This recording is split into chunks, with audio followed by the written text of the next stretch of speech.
In this episode, I will address the notion of so-called non-negotiable terms and conditions and what industry professionals, specifically those working in supply chain, can do about the situations when clients simply refuse to negotiate their terms and conditions. Smart Contracts Blog.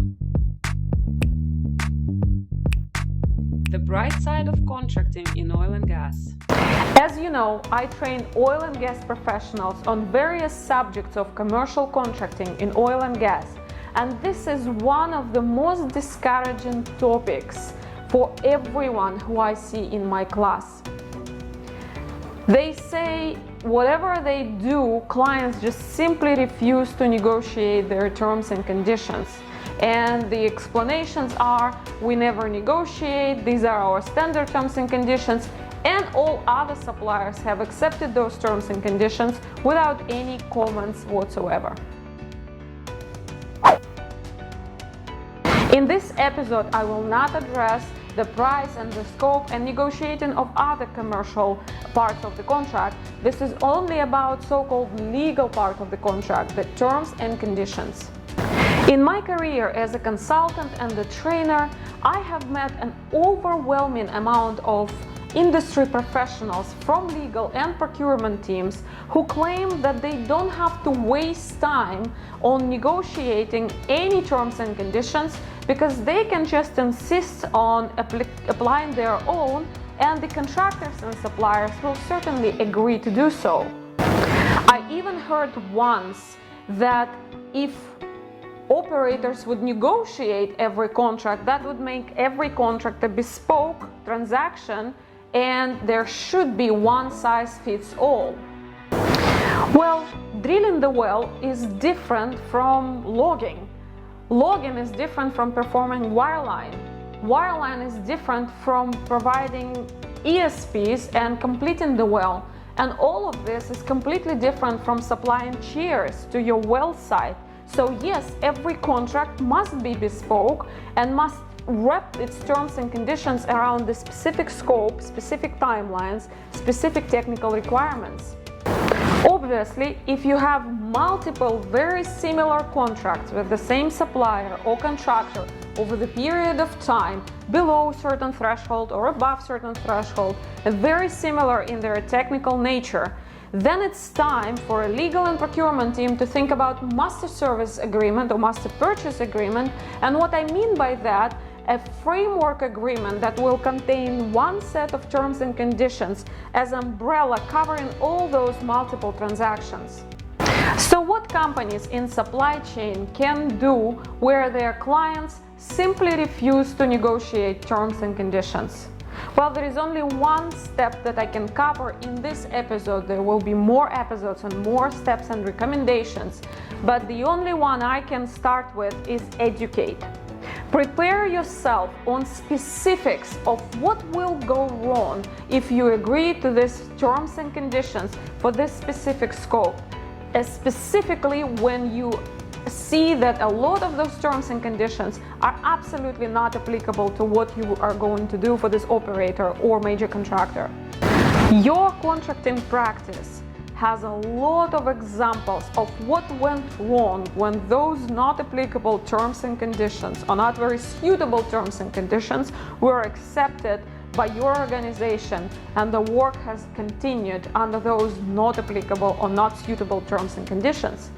My first recommendation is pick up the phone and speak to your procurement officer, and you will figure out very soon that if it's a junior buyer and junior level of procurement professionals, they cannot do anything about negotiating, and actually they're encouraged by their organizations to use only one response to any requests for negotiations. We don't negotiate. Please withdraw your comments. Please, otherwise they all will be rejected.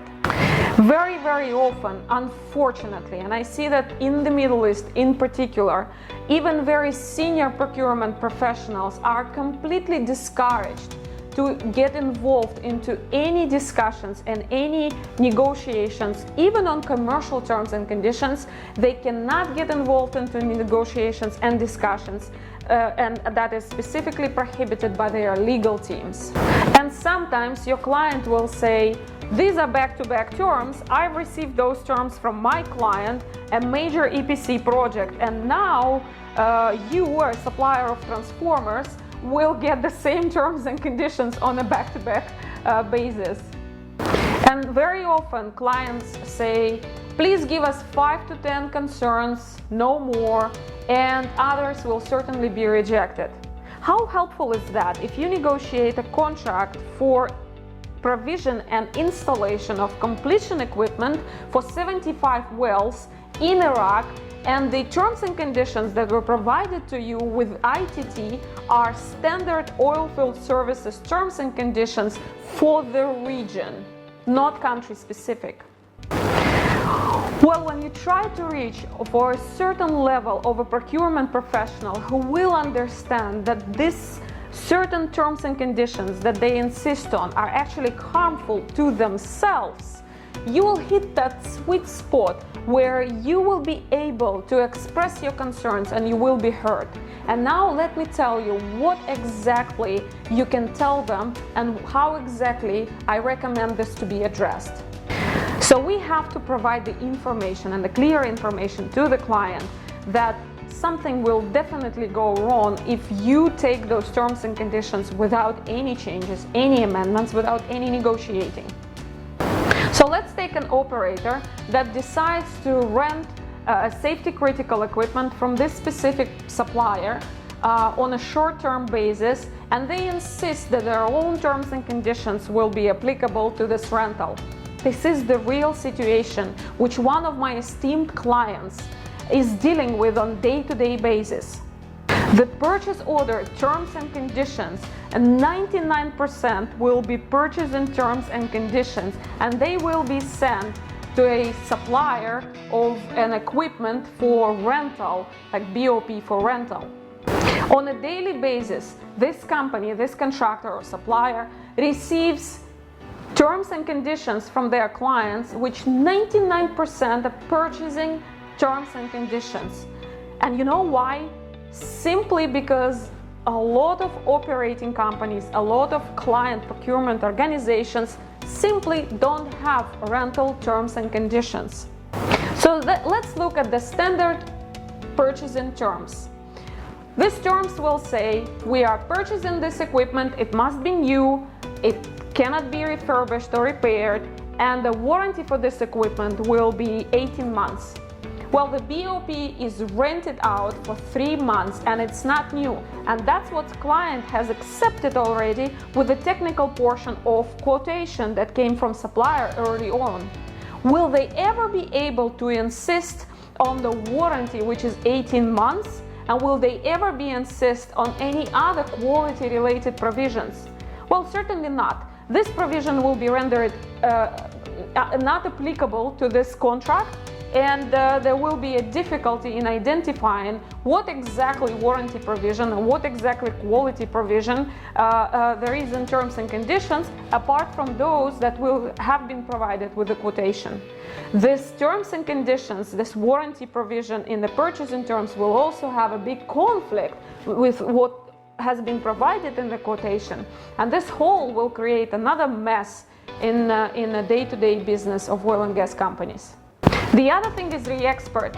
This purchasing terms will not contain any process and any regime for the BOP, a safety critical equipment, to be exported out of the country where it has been used for 3 months.